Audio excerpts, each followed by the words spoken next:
I'm going to analyze unions in this country, and I'm gonna have two former union workers, people who have experience with their union, screwing them over, because we see the United Auto Workers, their leadership essentially propping up Jim Crow Joe and rightfully calling out Trump as a scab, but they endorse a union buster, someone who gave federal contracts to people like Amazon who was fighting against unionization, which was a direct violation of Biden's campaign promise. And then you had the United Auto Workers who a few weeks ago announced they supported a ceasefire in Gaza. So after they did this big announcement and talk about how they want to, why it's important to end war and why the working class should need to end war, they then endorsed one of the largest warmongers on the planet. They endorsed one of the most anti working class presidents of our lifetime. And this is the mass confusion of the workers that we're seeing. And this is the capitalist hijacking, the social democrat hijacking of unions that is not discussed enough. Unions are good. The abdication of unions in this country since the capitalist class taking over is bad. And their misleadership actually hurts the working class movement in unions, because you know where I live? I live in a right to work state in Missouri. Not a lot of Democrats here. So what is the reaction of a working class person who don't like the Democratic Party in Missouri when they see the auto worker union shilling for Joe Biden when Joe Biden does not have a pro-working platform? They then like, oh, well, unions are just a scam of the Democratic Party. And that's the feeling here. In red states and all these people, they like, well, the unions, they're just a Democratic Party plant. So that leads to workers having distrust towards union, which leads to less unionization. But social democrats in the Bernie left and progressives as a whole they put union leaders on this pedestal where you can't critique them. We have done scathing critiques of union leadership. I suppose how union leadership was undercutting the ask of the Frito-Lay workers in Kansas. Remember that strike that no one talks about anymore? Yeah. Because the union leadership undercut their ass and they didn't get what they want. And then the social democrats, the Ryan Grant, they were writing these stories like, oh my God, the Frito-Lay drive. And then after the union leadership sold them out, they stopped writing about it. And then you had the rail bosses sold out their workers, and then Ryan Graham writing stories about how great the union bosses was that they cut deals with the squad. Like as people who are class conscious, as Marxist revolutionaries, we need to call out this infiltration of the working class. So that's not even the segment I'm gonna do today. That's just like my preview segment, my preview rant. We're gonna talk about that later tonight. But CJ, pass to you. That's a good preview rant, because that's actually a short segment I wanted to do today. So let me just play the clip since you just said that there, because it go well when I cut this clip. And just to say, Ajama will be joining us in a little bit. So the next couple of segments he'll be joining us. So just stay tuned for that. But to piggyback off what Nick is saying, the hijacking of the labor movement. I want to play this clip, and of course, Case Study QB. Shout out to Case Study QB. This is from The Last Word, and Sean Fain from the UAW, probably the most recognizable face of the hijacking movement, is Sean Fain. And what's very peculiar, I guess that's the word, about Sean Fain is he has gone through the schooling of the right verbiage. He has gone through the schooling. He has sat through all of our streams, Nick. Sean Fain has been a studier of radical language, but not a studier of radical organizing and radical execution of strategy. That's the part he does. He's a classic social democrat to the extreme. Like, he uses more radical language than an AOC, than a Bernie Sanders. He'll have you thinking he's a damn Marxist. And let me explain, a lot of people don't know this about why he is this way. Sean Fain didn't wake up and just be this way. He went through a hard-fought union president battle against a socialist, a communist. I And didn't know it that. pulled him. Yeah, it pulled him left. The guy's name is Lehman. That's his last name. Leham, if you want to look him up. I've done several stories on him. Several segments we've done on this particular guy. At least I have done. So he had to sort of, because he was going to lose that election, Nick, to the socialists. And he had to sort of really like start saying all this fiery stuff to just compete. But then he just came in and had the same strategy. And because it's important, because I wanted today's stream with Ajamu coming on, because with him talking about the deadliest sort of ruling class that we're living through right now, is what comes with that deadliest ruling class. What's one of the strategies to keep them in power? That's neutralizing labor, that's taking over labor leadership. They can't take over the rank and file. And the UAW is a perfect illustration of that, because the UAW's rank and file are predominantly Trump supporters. And then you have this Democrat at the head who is now endorsing Jim Crow Joe, the strike breaker. This is so crazy, Nick, because to the point you saying, this is a strike breaker that you guys are prancing around like he's some labor advocate. And the very fact that this dementia clown shows up to an event and literally stands there, has no clue where he's at. He stands there. Now they're giving him, look at him. He's the most labor. He's the labor It was president. Joe Biden. President that. Go ahead. Sorry to quickly interrupt, but Joe Biden go was ahead. considered this. He was the senator from MBNA, the senator of the credit card companies, the guy who wrote the bankruptcy bill, the guy who created the crisis in the student loan debt, the crisis between usury that workers struggle with to this day, was created by the senator from MBNA, Joe Biden. And I've watched these speeches, and I don't want to spoil my segment for later, because I got a short segment I'm going to show you guys later, where it's not like we just having a disagreement, like a social democrat versus Marxist disagreement on strategy. That's not what this is. They are using their title and prestige to lie about Joe Biden's record. And I will listen to one of the interviews one of the union people did. I haven't seen this one. I'm sure this shit gonna be horrible. I was listening to one of the interviews. I didn't see the Lawrence O'Donnell one. I didn't see that one. So there's another interview I saw, like, dude, he's just lying about Biden's record. He's like pretending that Joe Biden was a friend of the working class. Now, CJ, you will know what I will respect more? If he was like, okay, we in a stuck in between a rock and a hard place as workers. We got Trump, man. We got Biden. Biden not perfect, but Trump is horrible. I disagree with that position, but at least I'd be like, all right, at least he's being honest. He's more liberal minded.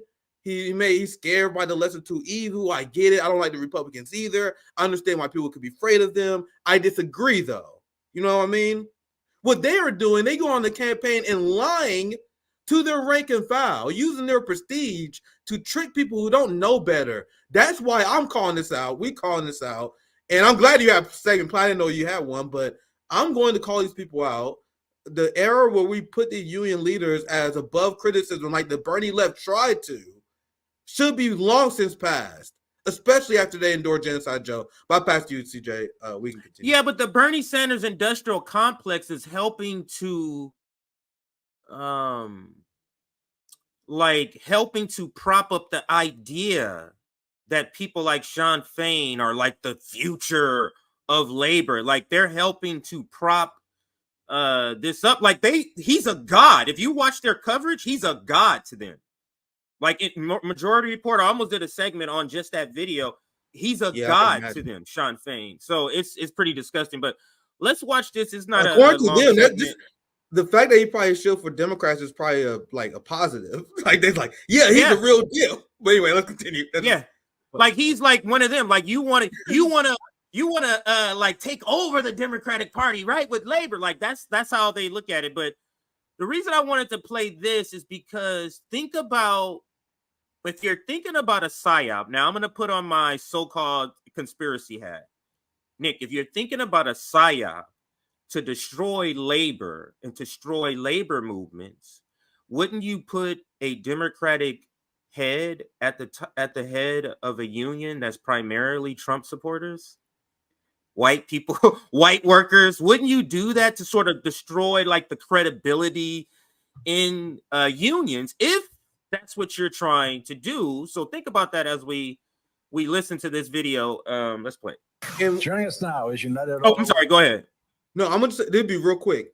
For anyone who because I'm bringing on like two people that from our audience that union members. So before we continue the segment, if anyone who is a union worker who want to share their story, there's an open platform at Nick at Night, fam. So email us at info. What was it? What's our email? Rev?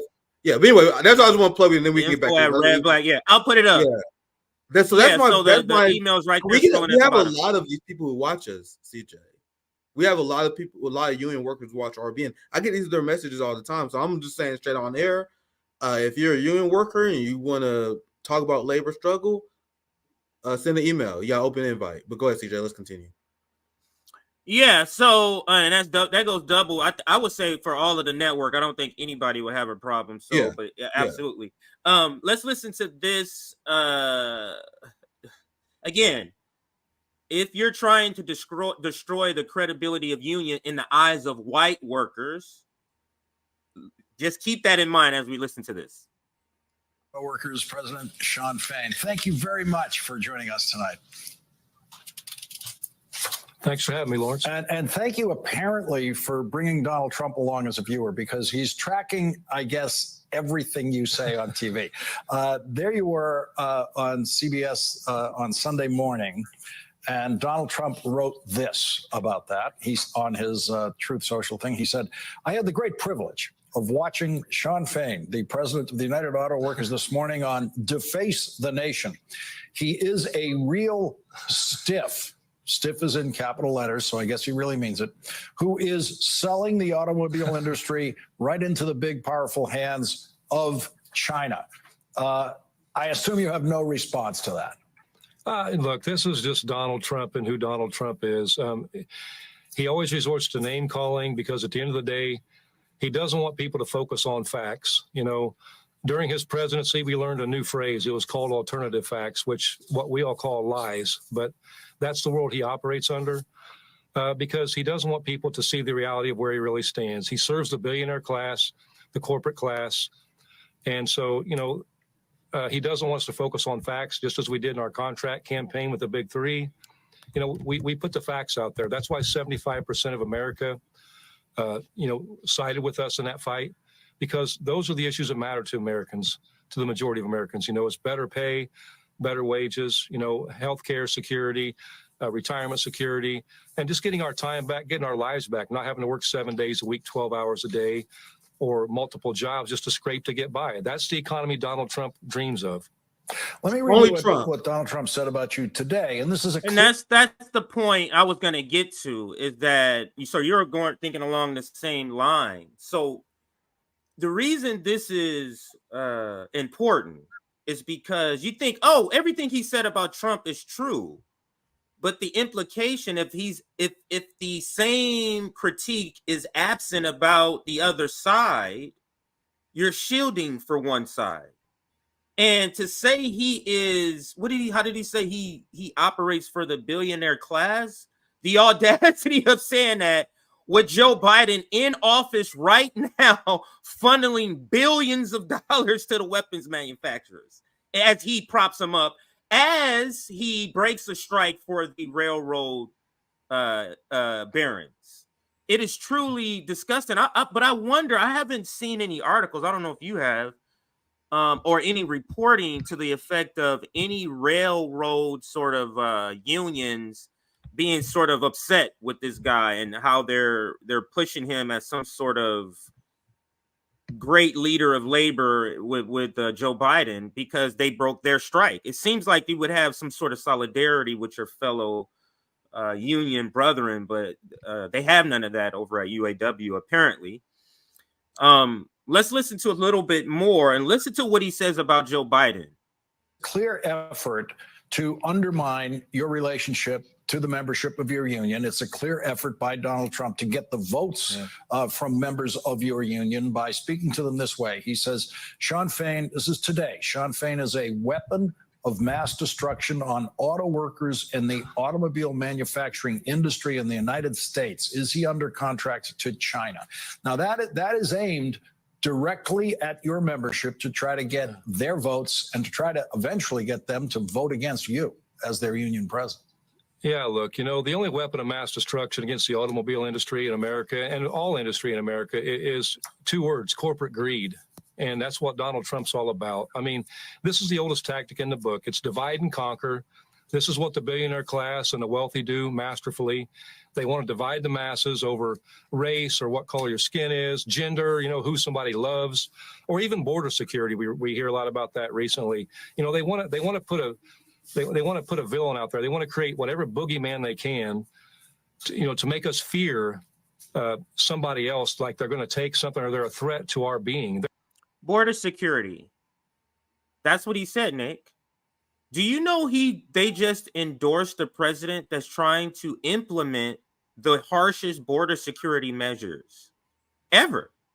Our president, the Democratic president, that he is now trying to pretend that Trump is worse at the border than Joe Biden. When Joe Biden, I was saying this yesterday in my stream yesterday, it is so hard, Nick, for people, and this is why I love when you say it's time to bring we need to get rid of being dumb about these things, bringing back anti-intellectualism, because it applies here with Sean Fain with what he says. Now let's listen a little more what he says. I just want to add, because we are the post-duopoly left. So I view people who are duopoly to be oppositional.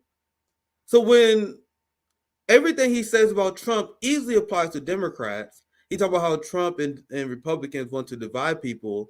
Sir, Nancy Pelosi was just calling pro-Palestinian protests secret Chinese. You had John Fetterman waving Israeli flags and calling people who are against genocide pro-Hamas. You had Democrats that's calling young college students agents of Hamas. There's no one who divides more than both the Democrats working with the Republicans. So when I see these people gaslight the workers, they are doing the bidding of the working class by confusing them. This is 2024, CJ. I said this is the year of clarity. We cannot allow these people to confuse the working class. But I keep my point short. Let's continue. Yeah, absolutely. Let's get back to the video right here. They're not. The only threat to our being is what we've witnessed the last 40 years of our lives, where the rich gets richer, the poor get poorer, the working class continues to struggle to get by. That's the economy they love. This is about humanity. And the sad reality is the world Donald Trump wants, they want to talk about competition. They want us to compete with countries that pay poverty wages. And basically, they want a society of slavery. That's their ultimate goal. And we're not going to. Joe Biden is the one who pushed for jobs to go overseas. So to the point, and Rome just joined, but to one of the points I was trying to make earlier, Nick, it is so hard when we are here in this game to try to re-educate people. It's so hard for the human brain, or maybe it's just an American thing, when they see and hearing like supersedes anything in reality. So for what I'm saying is, Trump he speaks more with racial language. Joe Biden enshrines racism and affects more people's lives. You get what I'm saying? That is such a harder thing. If you're not so invested, it's such a harder thing to convince people to understand this person is worse. Yeah, he's yelling, he's yelling more. It's like saying the local KKK, the local hooded KKK member who works at the, local gas station with the hood, he's loud.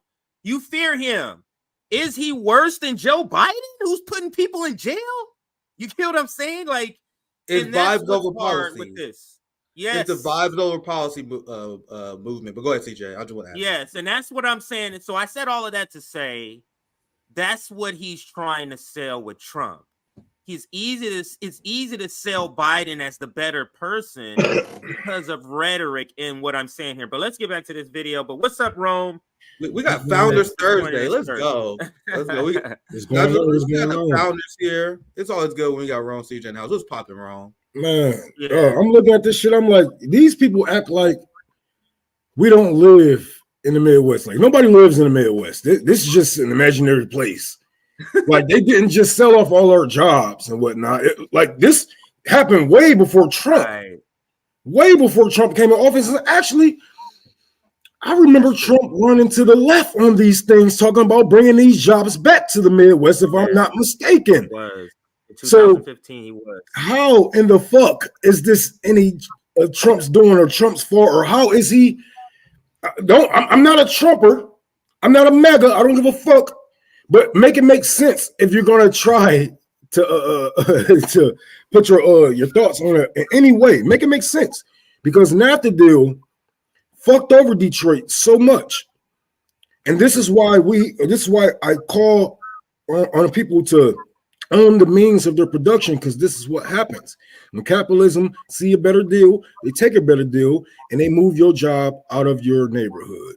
And that's exactly what happened to Detroit. Everybody talking about, oh, well, the unions did this, and the drug dealers did this, and the gangbangers did. No. Capitalism killed the Midwest. And that is facts, and I think that's what they were saying. I remember just a small point. I remember when Trump was running, how that's his whole message is his populist message at that time, and he was to the left. I remember that. This is the whole reason the Democrats had to back off of what was that new trade deal that they wanted to pass. Wasn't it? The name. Yeah, I had to think about it. I damn near forgot about it, because that's how much Trump killed it. Trump killed it so bad. Like, what was the name of that motherfucker? Yeah, the TPP. Yes. That's such a great point that you bring up, Rome, because he killed that. He killed that TPP based on him having that populist stance. Just a couple of more seconds to this, and then we can move to the next segments. If you got some, we can do yours. I got a bunch, so let's go. Not going to stand for that. So we're not going to let, our membership's smarter than that. They think working class people are stupid. They're not. Working class people get it. And when you put the facts in front of them, the facts are very clear about which candidate looks out for working class people and stands with workers, and which candidate has spent a lifetime serving himself. You see how? Go ahead. No, all I was gonna say, that was a tell how he paused right there when he began to try to say stuff. Then he had to like double take, because it's like, wait, this is about Joe Biden, so let me go into my lion mode right now. You understand? Like, it was a tell right there. But go ahead. Nick, I find it funny how me and CJ, we always get triggered at like the exact millisecond at the same time in these videos. But that is exactly what I was just talking about. If they just had the disagreement, if they just had the standard long time disagreement between social democrats and revolutionaries, where they're like, all right, we are making the bargain with the lesser two evils. We know Biden is not perfect. We are stuck between a rock and a hard place, and we are making this decision. We know it's a hard decision, but we make the calculated decision that we're going to go with Genocide Joe. If they said that, I would be less angry. I would just say, sir and ma'am, I disagree with you. Well, they are not doing that, fam. They are going on a PR tour to mislead the workers. Yes. That's the problem. And I'm not going to hold you guys' hands. You are stupid. Americans, the working class, you guys are fucking stupid. I mean, like, only like 10% of our working class is actually unionized at this point. I think less than that. You guys should be out there striking. You guys should be doing everything in your power, but I don't see any working class Americans out there doing what needs to be done. You guys won't even speak up for Palestine. You guys won't speak up for Congo. You guys won't speak up for this. You're stupid. And I mean this, you're stupid around inside your own borders, and you're definitely stupid on foreign policy. You're not taught to be different. You're taught to be a fucking worker. You're stupid. I'm not going to hold your fucking hand like this clown here. You're stupid. Learn. No, and I think that's what RBN is here for. We're here to be a shock to the system, and I think we have been a shock to the system. And I love the fact that we have our different members. We have different ways of re-educating people. Like Rome, some people need that Billy Club over the head. Wake up, motherfucker, like that. And that's when you got Rome. Then you got me with, that righteous anger. Then you got Nick that's with more analytical. So we have a flavor for everybody to be re-educated. I just wanted to say that. Let's get back to the video, then we can move on. People get it. And when you put the facts in front of them, the facts are very clear about which candidate looks out for working class people and stands with workers, and which candidate has spent a lifetime serving himself, and that's Donald Trump. Are the facts enough, Sean, among the Trump voters who and I know you talk to? I mean, I know Trump voters. I haven't found that the facts are very persuasive to them. Well, I mean, Trump lives in an alternate reality. I mean, let's be real. I mean, he does. He's devoid of fact, because fact doesn't feed the narrative that he wants people to believe in. But now, if I do believe, when you look at our contract campaign. Go ahead. You had Biden that said that Al-Shifa Hospital was a secret Hamas headquarters, and that claim was so absurd, even the Washington Post rebuked it. You had Biden that said that he saw 40 beheaded babies, even though the IDF and even Israel never actually made that claim. Like when they were trying to pretend that Donald Trump is the unique person who distorts the truth and lives in alternate reality, that is the Biden administration. I'll let it continue to play, but this is absurd to hear. I didn't see this clip, man. This is just another example of this PR tour. I had another one prepared for Nick at Night. They are going on this tour everywhere and gaslighting workers, and we're just getting started. Like, we are just in fucking February, fam. Imagine how much these unions are about to debase themselves when it gets to August. Once it gets to September. And that's why we're going to be one of the first ones out. Calling these motherfuckers out. People are going to be late. You may see Breaking Point. You may see other channels doing videos like in September, October. Like, you see these union motherfuckers? What are they talking about? Wait, it's going to get worse. I'll let it continue. This is crazy to listen to, man. Crazy. So when the UAW leadership endorsed Biden, I had no idea they would be surrogates, that they would go around, because this has nothing to do about UAW. This is him campaigning for the Biden administration. You sound like Joe Scarborough. Yeah, so a few more minutes of this, and then it's almost over. Payne, you look at our strike with the big three. There's a reason why 75% of American public sided with us in that fight. And those are the issues people care about. People want their lives back. And so, they want a decent wage, and they want to be able to have a job and have a secure retirement where they can someday have an end and actually enjoy their life. Our lives shouldn't revolve around work. And that's the society we live in this country now. Every minute of our day is structured around work.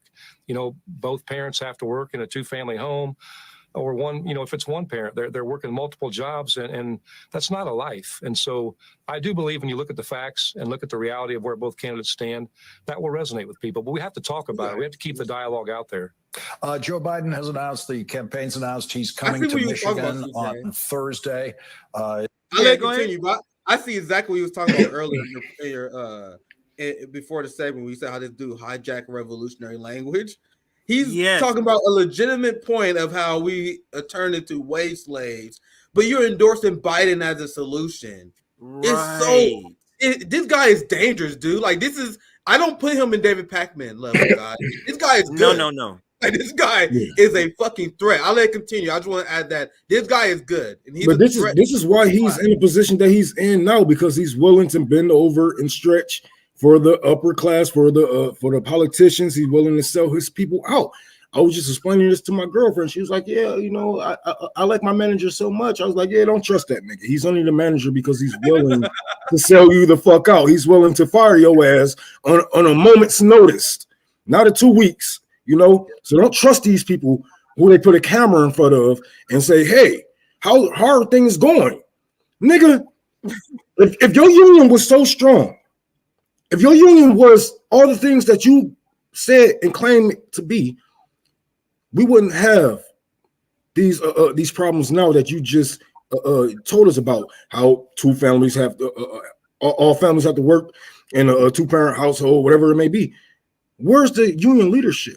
Why haven't this changed? Why have unions have gotten less popular since I have been born? Because you guys have not been doing your job, and you are willing to stretch and bend over for the man to put his thing up your ass. That's all. And he's not he's not a good guy.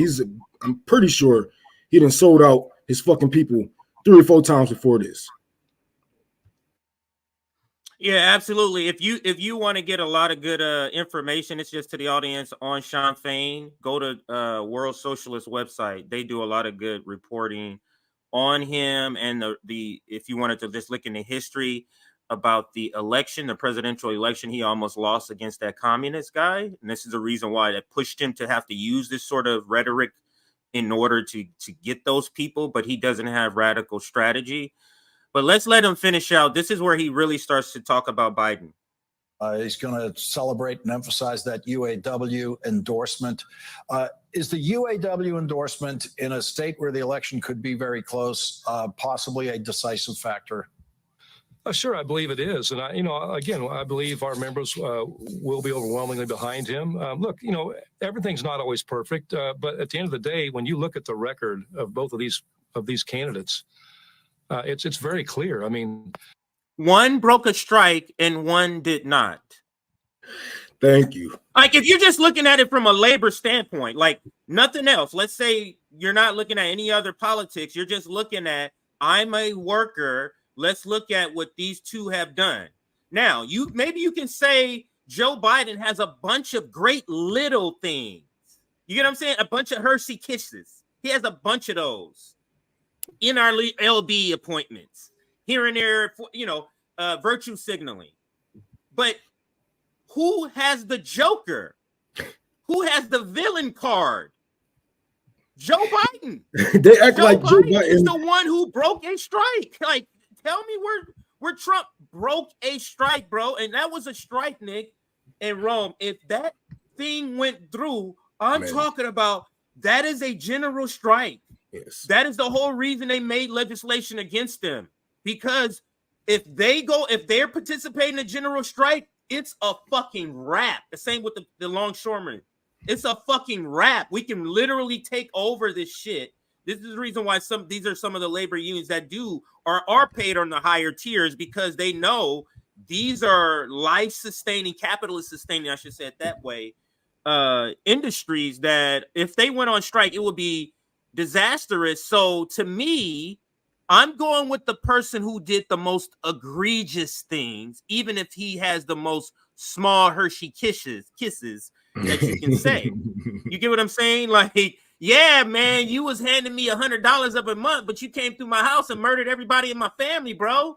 You get what I'm saying? Like it's not the same thing, but and if we looking at records, I mean, I would have just stopped, like we had said before. I would have stopped at CPP and the NAFTA deal.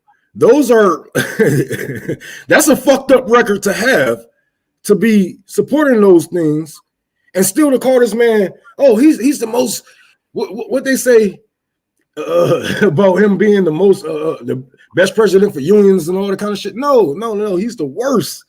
He's the worst, man. Like, I'll keep it real.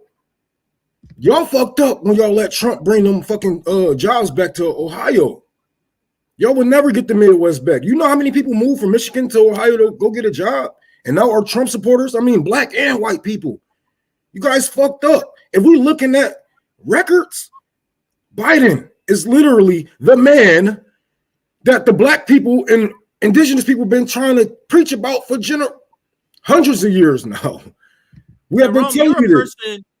You're a person who literally is sitting in the ruins. I don't mean literally. I mean, who is physically in the area of the ruins of trade deals. Yeah.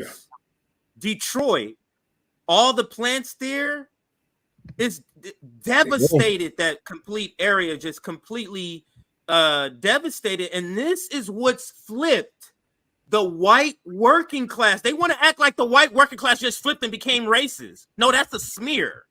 What flipped the white working class was the trade deals that devastated their communities, that took their life savings. Yes. People were dying, like committing suicide during this transition when their jobs were freaking being just shipped away. And they don't forget that. And you know what the Democratic Party did in response to that? Fuck them. Let's just start labeling them racist. And that's what they did. That's what they did. It's pretty disgusting. So we not only went through 2008 Detroit. It was real. It was like it was so real because not only we had the NAFTA deal, TPP, we had 2008 collapse. Nigga, do you know how many people killed themselves, killed their families? You know how many people ran with nowhere to go? We had thousands of people just, they're gone. They're gone. The jobs are gone. The blocks are gone. They're empty. They're empty. Due to Democratic leadership, we have never been a red state. We've been purple a couple of times, but we've never been a red on state. So what is the problem here? Is it the Democrats or is it the Republicans who don't have any power here? Come on now. So this is why what the UAW leadership is doing is so disgusting, because they are misleading people. It's not a difference of opinion and not a difference of strategy. There's one side that is lying and one side that is telling the truth. We, the RBN and our friends, are one of the few people who've been reporting on the anti-labor record of Joe Biden in the Democratic Party. You had a DNC convention chair that literally sided with Democrats in New York City to block pro-labor laws. They lobby against pro-labor legislation. There was the famous labor struggle between Lyft and Uber drivers and other gig workers who were trying to unionize. You want to know who played a role in busting that union? Was it Donald Trump, Rome? Was it Donald Trump, CJ? No, it was the Democratic Party and a group called the Dewey Square Group that is made up of a ton of Democratic Party consultants who finance Democratic Party politicians and flip them into turning them anti-labor. This is the Democratic Party. And then there's this example that I share all the time that people don't talk about. The fact that Joe Biden gave federal contracts to union busters despite pledges not to. Amazon gets huge contract despite Biden's union pledge. I did a hotspot on these segments, by the way. On both these articles, I did a hotspot video on. But so if you want to know the reality of labor struggle who you should support, you can watch RBN and Proletariat channels. If you want someone to side with, if you want to see someone side with genocide under the guise of increased labor relations in the United States, that's like shit that Breaking Point and Crystal Ball would do, for example. Because remember how Crystal Ball mentioned how Biden is pro-union? Yeah. You see how they notice how they ignore the fact. I saw a few people leave comments, Zoya and a few friends. I'm gonna read this point out to wrap my point up, and I have a hope I'm not too controversial segment I'm gonna do here soon. But I have to put this scare me when Nick is saying that. That's scaring me. Let me read this back to put a ball on this segment. You guys know that only 10% of the U.S. workforce, according to the Bureau of Labor Statistics in 2023, is unionized. Only 10% of workers are in the union. But look how much conversation is about around 10% of the fucking labor force. Crystal Ball is willing to vote for a genocidal maniac because of unions, even though they're only 10% of the working base in this country. And then the unions that are part of this country, we are exposing as sellouts. So what we've been saying and what Marx has been saying from day one is unions are a great tool to increase the quality of life of workers. They should never be like our clutch. the thing that we rely on revolution. They are just a tool. Right.